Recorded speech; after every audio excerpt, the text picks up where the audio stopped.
أعوذ بالله من الشيطان الرجيم بسم الله الرحمن الرحيم قل هل يستوي الذين يعلمون والذين لا يعلمون صدق الله العظيم وقال رسول الله صلى الله عليه وسلم من خرج في طلب العلم فهو في سبيل الله حتى يرجع وقال نبی اللہ صلی اللہ علیہ وسلم فی مقام آخر طلب العلم فریضۃ علی کل مسلم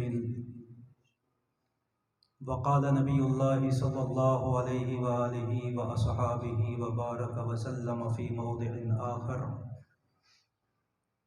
کن عالما او متعلما او مستمعا او محبا ولم تکن خامسا فتہلک صدق رسوله النبی الامین المکین الکریم ونحن علی ذلک لمن الشاہدین والشاکرین والحمد للہ رب العالمین۔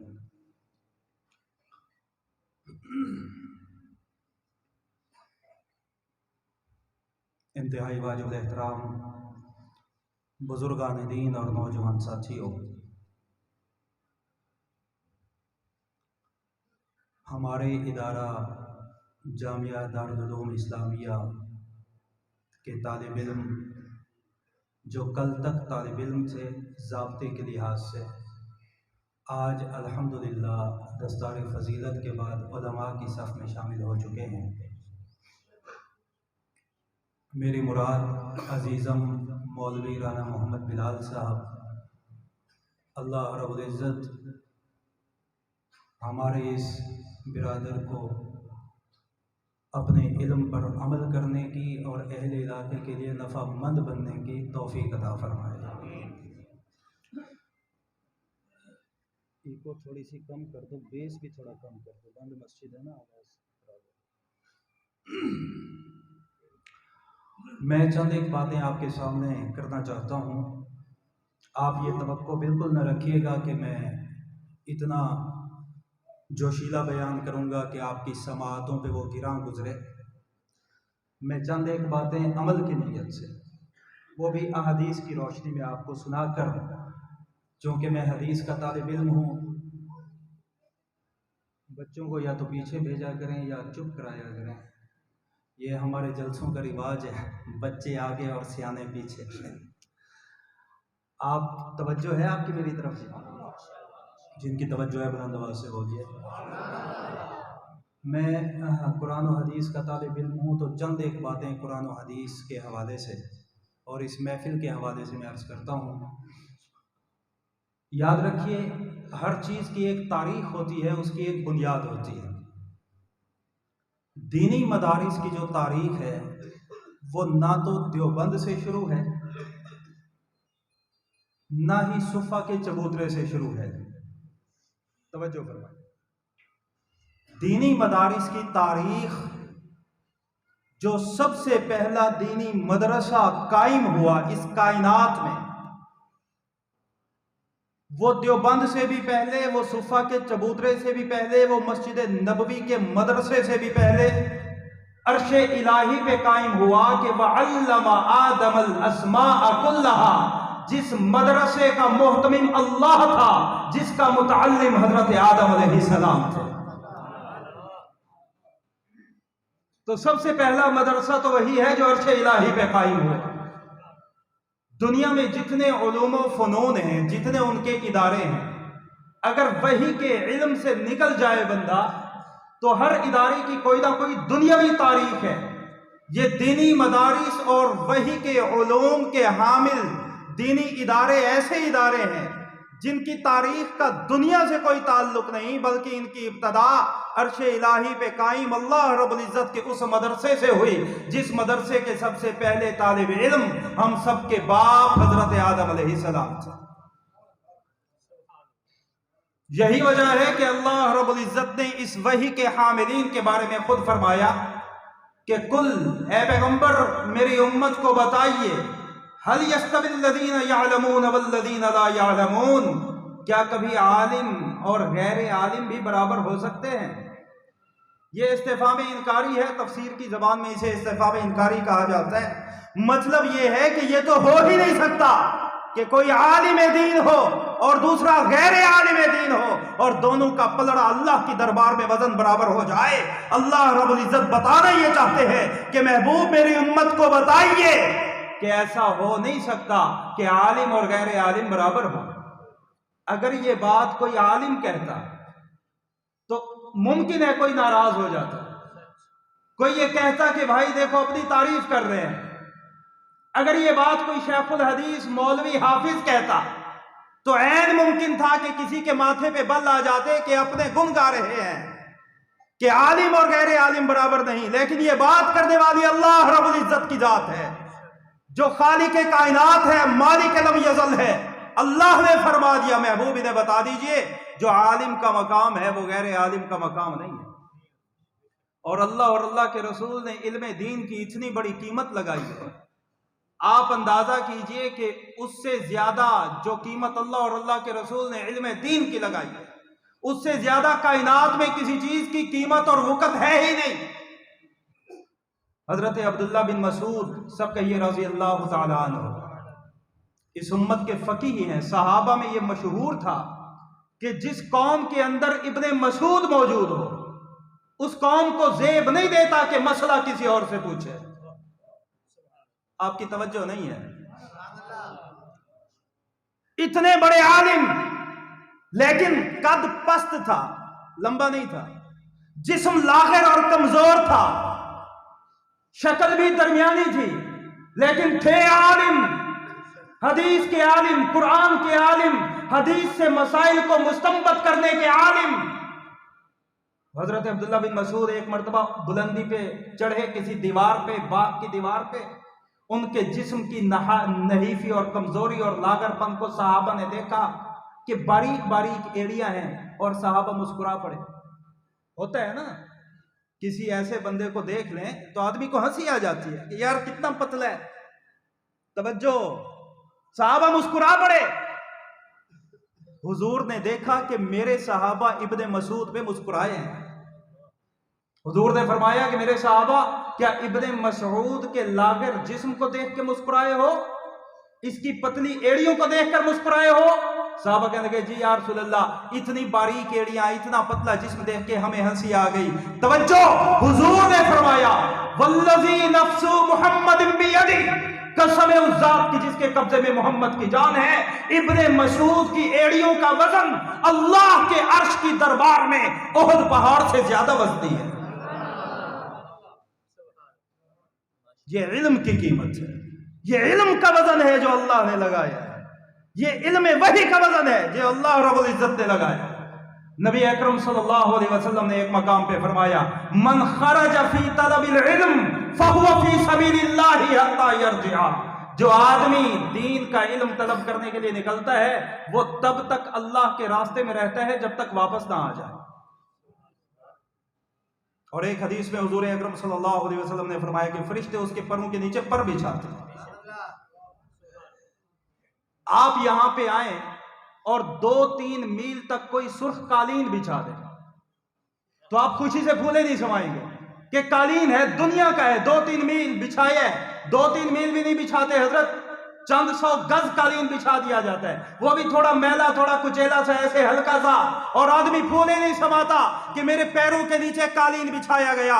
جناب رسول اللہ صلی اللہ علیہ وسلم نے فرمایا جو آدمی اللہ کے دین کی طلب میں نکلتا ہے اللہ رب العزت اس کے قدموں کے نیچے فرشتوں سے پر بچھواتے ہیں۔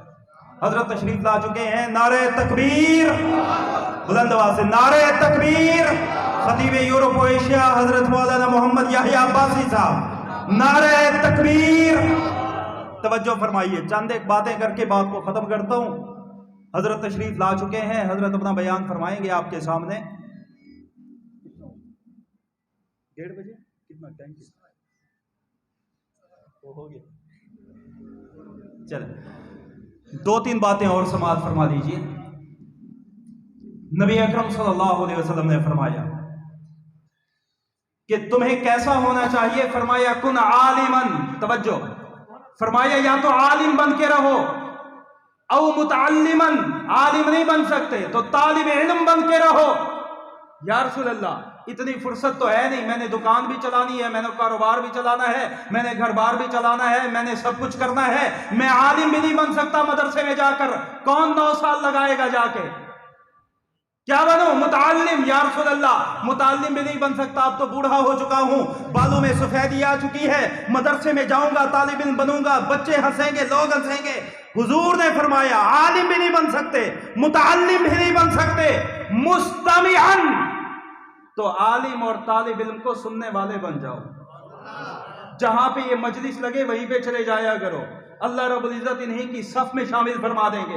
या रसूल अल्लाह, मेरे पास बाज़ दफ़ा इतना वक्त भी नहीं होता कि मैं आलिम या मुतालिम को सुनने वाला बन जाऊं। तो हुजूर ने फरमाया औ मुहिब्बन, अगर तू आलिम भी नहीं बन सकता, मुतालिम भी नहीं बन सकता, इनको सुनने वाला भी नहीं बन सकता, तो इनसे मोहब्बत करने वाला बन जा, अल्लाह तुझे आलिम और मुतालिम की सफ में शामिल फरमा दे। लेकिन याद रख, लम तकुन खामिसा फतहलु, 5वें गिरोह में दाखिल ना होना, वरना तू हलाक हो जाएगा। या आलिम बन, या मुतालिम बन, या इनको सुनने वाला बन, या इनसे मोहब्बत करने वाला बन। अगर 5वां बनेगा तो अल्लाह तुझे हलाक कर देगा। सामीन मोहतरम, इल्म दीन की जो शान है, इल्म दीन की जो हैसियत और मनकबत और कदर है, अल्लाह रब्बुल इज्जत मेरे और आपके दिलों में वो पैदा फरमा। और इसके जो समरात हैं, जो हुजूर सब कहिए सल्लल्लाहु अलैहि वसल्लम की तवज्जुहात की बरक़ात इल्म दीन से हासिल होती हैं, वो किसी और चीज़ से हासिल नहीं होती। मैं एक बात आपको सुनाता हूँ। सुल्तान महमूद गजनवी बहुत बड़ा हुक्मरान गुजरा है, बादशाह गुजरा है, फातिह गुजरा है। सुल्तान महमूद गजनवी के जहन में 3 इश्कालात थे। तवज्जो फरमाइए, कितने इश्कालात थे जी? एक तो उसके जहन में सवाल पैदा होता था कि आया मैं सबुक्तगीन की औलाद भी हूं या नहीं हूं, पता नहीं। होता है ना, पुराने जमानों के बादशाह बहुत शादियां करते थे। उसको किसी ने कहा भाई तेरी जो अम्मा थी तू पहले खामन से था, तू सबुक्तगीन की औलाद है ही नहीं। तो उसके जहन में यह अंदेशा था कि मैं सबुक्तगीन की औलाद में हूं या नहीं। दूसरा, उसके जहन में यह सवाल भी आता था कि अल उलमा वरसतुल अंबिया, ये जो हदीस है कि उलमा अंबिया के वारिस हैं, आया ये हदीस दुरुस्त है या नहीं, ये इश्काल था उसको। तीसरा उसको इश्काल ये था कि आया कयामत भी कायम होगी या यही दुनिया ही कयामत है। जो कुछ हम कर रहे हैं दुनिया में उसका बदला मिल जाता है, अच्छे का अच्छा, बुरे का बुरा। तो आया कयामत वाक़अतन कायम होनी है या जैसे अकली लोग कहते हैं कि दुनिया ही कयामत है, कायम होगी या नहीं। ये 3 सवाल थे सुल्तान महमूद गजनवी के। और बड़ा परेशान रहता था कि मुझे इन 3 सवालों के जवाब कौन देगा। इजहार करता हूं तो लोग कहेंगे कैसा अजीब आदमी है, क्या तुझे अपने हरामी होने का शक है। दूसरा सवाल कि क्या तुझे नबी की हदीस पे कोई शक है, अल उलमा वरसतुल अंबिया पे। तीसरा इश्काल, कयामत आएगी कि नहीं, क्या तुझे कयामत का यकीन नहीं है। तीनों सवाल उसके जहन में थे। सुल्तान महमूद गजनवी की सवारी जा रही थी, रात का अंधेरा था। उस जमाने में बादशाहों की सवारियों के करीब मशल बरदार खादिम होते थे जो मशलें लेके चलते थे। बिजली तो होती कोई नहीं थी, आज भी नहीं है, तो उस वक्त तो बिल्कुल भी नहीं होती थी। आज तवक्को तो है कि नहीं है, उस वक्त तवक्को भी नहीं होती थी। तो सुल्तान महमूद गजनवी ने देखा कि मेरी सवारी की मशल के करीब एक तालिब इल्म है जो हाथ में किताब लेकर उसी मशल की रोशनी में पढ़ता जा रहा है। आज हमारे बच्चे बिजली की रोशनी में नहीं पढ़ते, और वो सुल्तान की सवारी की मशल में इल्म दीन की किताब पढ़ रहा था कि जब तक मशल का रोशनी मिलती है इसकी रोशनी से फायदा लेके इल्म दीन की किताब पढ़ लूं। सुल्तान महमूद गजनवी ने उस दीन के तालिब इल्म का ये जज्बा देखा तो अपने मशल बरदार के हाथों से एक मशल ली और तालिब इल्म के हवाले कर दी कि तू पढ़, ये मशल भी तेरी, इसके अंदर जो तेल है वो भी तेरा, तू अपने घर चला जा, आराम से पढ़, इल्म दीन हासिल कर। अब 3 सवाल जो सुल्तान महमूद गजनवी के जहन में थे वो आपको याद है। पहला सवाल कौन सा था कि मैं सबुक्तगीन की औलाद हूं या। दूसरा सवाल क्या था, अल उलमा वरसतुल अंबिया हदीस वाक़अतन सही है या जिस तरह राफजी कहते हैं कि यह हदीस मन घड़त है वैसी बात है। तीसरा सवाल क्या था कि क्या कयामत भी आनी है या। अल्लाहु अकबर, जनाब रसूलुल्लाह सब कहिए, बुलंद आवाज से कहिए भाई। हजरत अब्बासी साहब बयान नहीं फरमाएंगे इस सुस्त मजमे से, बुलंद आवाज से कहिए सल्लल्लाहु। हुजूर फरमाया करते थे, अना अफसहुल अरब उअतीतु जवामिअल कलिम, मैं पूरे अरब में सबसे ज्यादा फसीह हूं, अल्लाह ने मुझे जामे कलिमात की दौलत अता फरमाई है। क्या मतलब? हुजूर के अल्फाज थोड़े होते थे, मानी बहुत ज्यादा होते थे। मेरी और आपकी तरह नहीं कि कितनी देर की तमहीद है और फिर कितने देर का बयान है, नहीं, थोड़े कलिमात जामे मानी। अब सुल्तान महमूद गजनवी के जहन में 3 सवालात। महमूद गजनवी रात को सोया, सोने में नींद में हुजूर का दीदार नसीब हो गया। अल्लाह ऐसी नींद पर हजारों बेदारियों को कुर्बान फरमा दे जिस नींद में अल्लाह हुजूर का दीदार अता फरमा दे। हुजूर का दीदार हुआ। अब तवज्जो, हुजूर ने एक जुमला फरमाया और सुल्तान महमूद गजनवी के तीनों सवाल हल। एक ही जुमला, तीनों इश्कालात खत्म कर दिए। फरमाया, यब्ना सबुक्तगीन। पहला सवाल था ना कि मैं सबुक्तगीन की औलाद हूं कि नहीं। कहा, ऐ सबुक्तगीन के फर्जंद, जो आज तूने मेरे इल्म के वारिस की कदर की है। दूसरा सवाल, अल्लाह कयामत के दिन तुझे इसका समरा अता फरमाएगा। एक ही जुमला फरमाया, तीनों सवालात के जवाबात दे दिए। और ये क्यों दिए? नबी अकरम सल्लल्लाहु अलैहि वसल्लम ने कीमत लगाई है इल्म दीन की।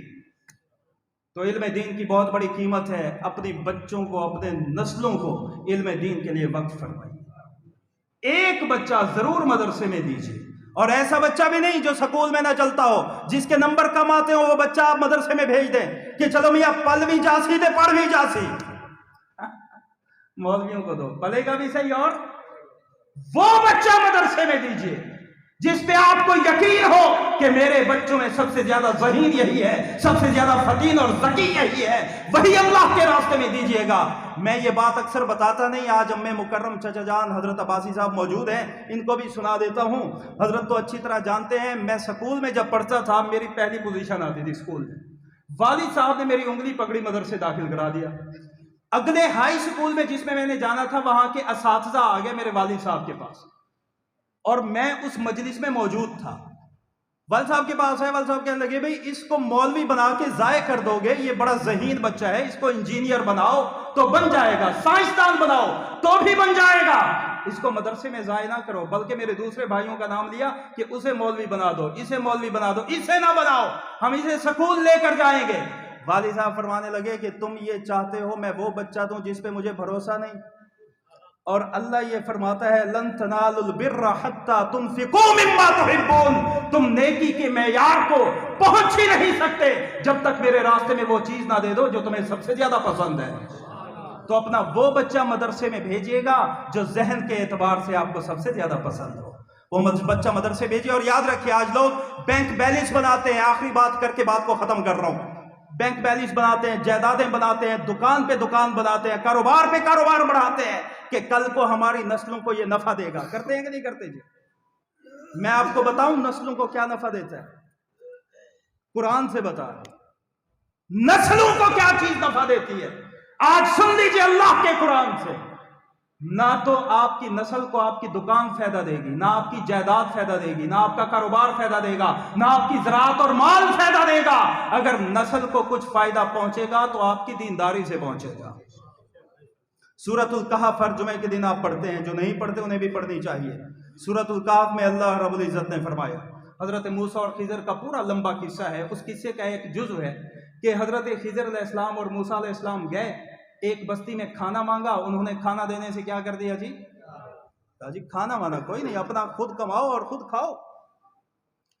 हजरत खिजर अलैहिस्सलाम ने देखा कि उसी बस्ती में एक दीवार है जो गिरने के बिल्कुल करीब है, तो खुद भी दीवार की मुरम्मत शुरू कर दी, मूसा को भी लगा दिया, मूसा के साथ यूशा को भी लगा दिया। हजरत यूशा बिन नून के बारे में अक्सर मुहद्दिसीन की राय यह है कि वो भी नबी थे, अगरचे साहिब शरीयत नहीं थे, मूसा की शरीयत के पाबंद थे, लेकिन नबी थे।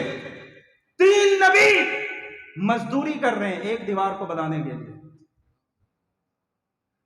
हजरत मूसा अलैहिस्सलाम ने कहा, खिजर बाबा तू भी बड़ा अजीब है, जिन्होंने खाना नहीं दिया उनकी दीवार बना रहे। تو حضرت خضر نے کہا ھذا فراق بینی و بینک، یہ میرے اور تیرے درمیان جدائی کا مرحلہ آ گیا، لیکن میں تجھے بتاؤں کہ میں نے یہ دیوار بنائی کیوں ہے۔ قرآن مجید نے وہ منظر کشی کی ہے، فرمایا وَأَمَّا الْجِدَارُ فَكَانَ لِغُلَامَيْنِ يَتِيمَيْنِ فِي الْمَدِينَةِ، یہ جو دیوار ہے یہ شہر کے 2 یتیم بچوں کی دیوار ہے۔ وَكَانَ تَحْتَهُ كَنْزٌ لَهُمَا، اور اس دیوار کے نیچے ان یتیم بچوں کا خزانہ تھا۔ اللہ، خزانہ بچوں کا تھا، دیوار اسی بستی کی تھی، آپ نے نبیوں سے مزدوری کیوں کروائی؟ اللہ جواب یہ دیتے ہیں وَكَانَ أَبُوهُمَا صَالِحًا وَكَانَ أَبُوهُمَا صَالِحًا وَكَانَ أَبُوهُمَا صَالِحًا۔ ان 2 یتیم بچوں کا جو باپ تھا وہ نیک آدمی تھا، جو باپ تھا وہ نیک تھا، جو باپ تھا وہ نیک تھا۔ میں بتانا یہ چاہتا ہوں اگر میری اور آپ کی زندگی نیکی پر گزرے گی، اللہ رب العزت ایسی کفالت فرماتے ہیں کہ انبیاء سے بھی مزدوری کروا دیتے ہیں۔ کانا ابوہما صالحا، باپ نیک آدمی تھا۔ تو سامعین محترم، اصل مسئلہ دین کے ساتھ وابستگی ہے۔ اللہ رب العزت اس بچے کو جو فارغ التحصیل ہوا، ہمارا برادر صغیر رانا محمد بلال صاحب، اللہ ان کو اپنے علم دین پر عمل کرنے کی توفیق عطا فرمائے، ان کے خاندان کو ایسا ماحول انہیں میسر کرنے کی توفیق عطا فرمائے کہ یہ دین پر کھل کر کام کرتے رہیں، دینی خدمات سر انجام دیتے رہیں، اور اللہ رب العزت ہم سب کو بھی توفیق عطا فرمائے کہ ہم اپنی اولادوں کو علم دین کے لیے وقف فرمائیں۔ وآخر دعوانا